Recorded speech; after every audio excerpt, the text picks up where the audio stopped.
The President and Mrs. Nixon, behind them daughters Julie and Tricia.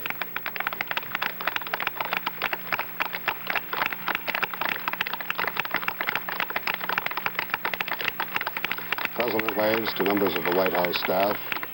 Now the Deputy Chief of Protocol, Stuart Rockwell, introducing the President, to the Syrian attaché, Dr. Kabani, the chargé from the Hashemite Kingdom of Jordan, Mr. Sabri. The moment the President is talking to Dr. Kabani of Syria, Mr. Sabri, who is the chargé from the Kingdom of Jordan, and the chargé is talking to now is Mr. Khalil from Egypt. The ambassadors to these countries, Egypt, Jordan, and Syria, have already returned to their capitals to greet Mr. Nixon when he arrives there. This is the ambassador of Israel, Ambassador Simcha Dinitz, and this too is unusual, with the ambassador of Israel standing there in the receiving line with the ambassadors from the Arab states. Ambassador from Austria, Arno Halusa. President talks to him very briefly. Ambassador of Portugal, Ambassador João Hall Quimido. Portuguese ambassador is here, of course, because the President is expected to stop over in the Azores on his return flight. Finally, the Dean of the Diplomatic Corps, Dr. Guillermo Sevilla Sacasa. President had just that moment talked to Ambassador Ibrahim al-Sawal of Saudi Arabia. And finally, the Dean of the Diplomatic Corps, Dr. Sevilla Sacasa. Now the President will soon be greeting members of his own personal staff, members of the Cabinet. This is Counselor Kenneth Rush, Presidential Counselor for Economic Affairs, Presidential Counselor Dean Birch. President shakes hands with Mr. Birch, and now with Roy Ash, the third of the presidential counselors here. Brief word of exchange now between Mr. Ash and the President. President moves on. This members of the Cabinet now. Secretary for Housing, James Lynn. Commerce Secretary, Frederick Dent. Tall gentleman next to Mr. Dent is the Interior Secretary. Mr. Nixon is shaking the hands of Rogers Morton at this point. William Simon, Secretary of the Treasury, now talking to the President.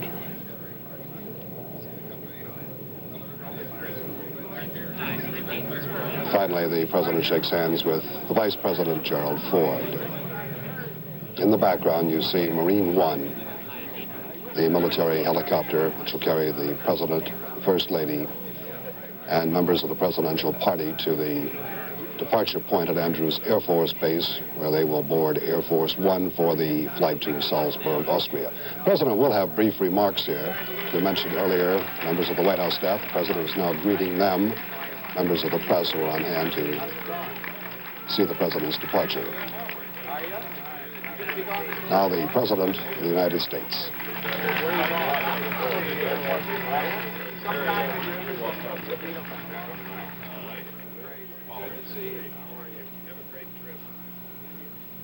Right here. Stand right.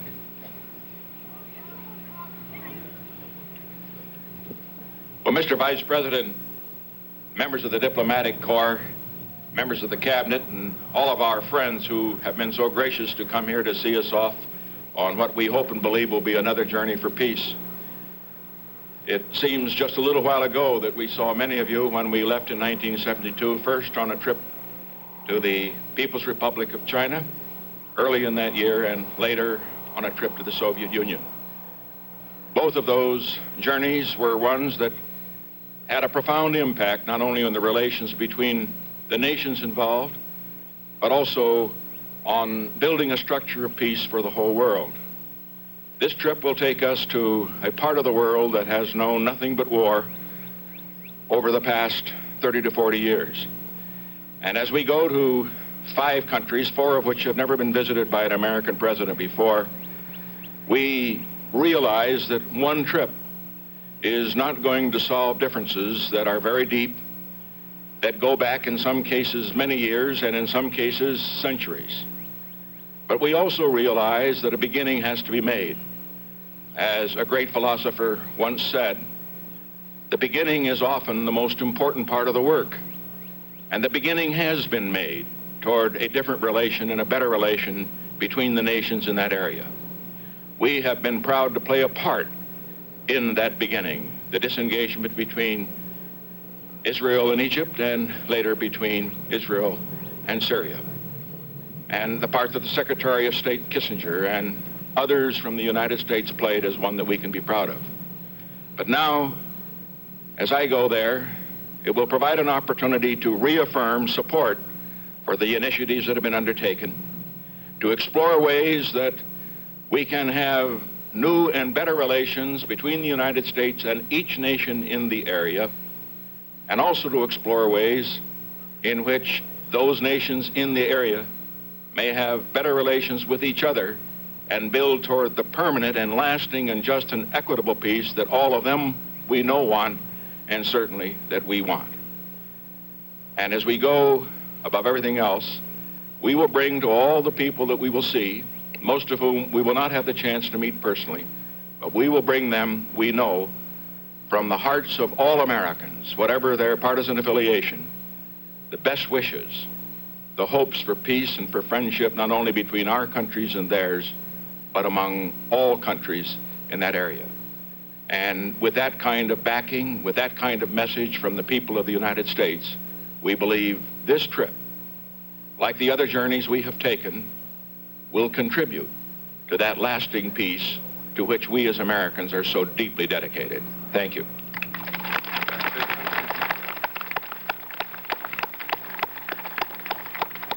Now the Vice President, Gerald Ford.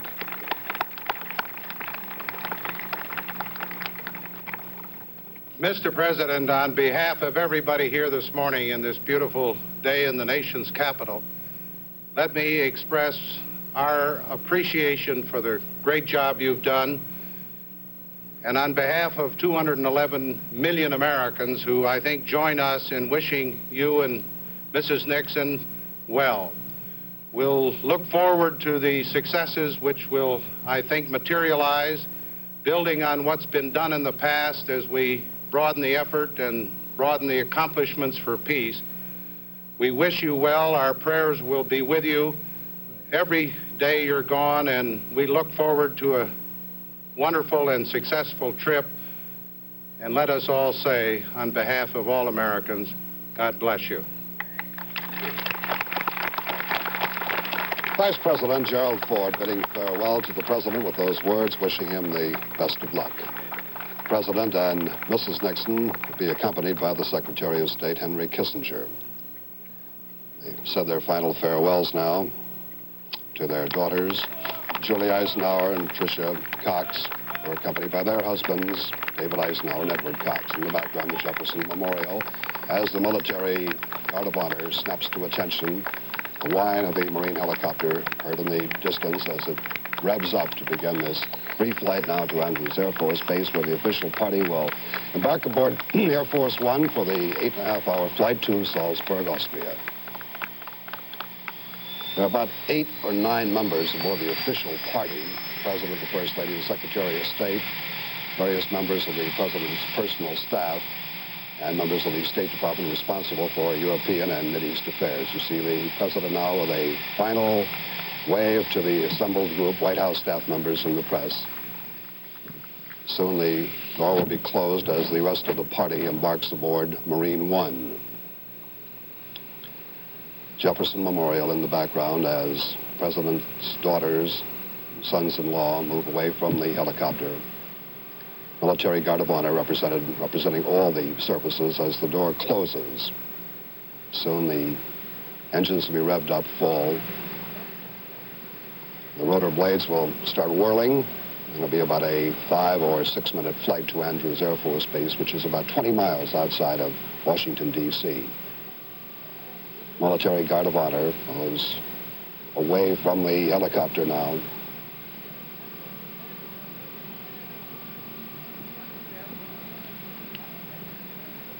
This well-traveled president indicating that he expects no miracles on this trip, indicated that one trip won't solve the differences that are very deep, but the president remarked, but it is a start. Vice President, Secretary Simon moving out of the picture in your right screen as the red carpet is pulled up now by 2 members of the military attachment. The President indicated that he would reaffirm U.S. support for the initiations which have been undertaken over the past month by his Secretary of State, Henry Kissinger. The well-traveled Secretary of State made nearly a dozen stops, dozen flights between Damascus and Jerusalem to resolve the issue of the Golan Heights. Mr. Nixon indicated in those brief farewell remarks a moment ago that he would reaffirm our intention to continue those initiatives in any possible way. The last time an American president was in the Middle East was Franklin Roosevelt, who attended the wartime conference in Cairo, where he met with Winston Churchill and Chiang Kai-shek in one of the formulation meetings to develop plans and strategies for the course of World War II.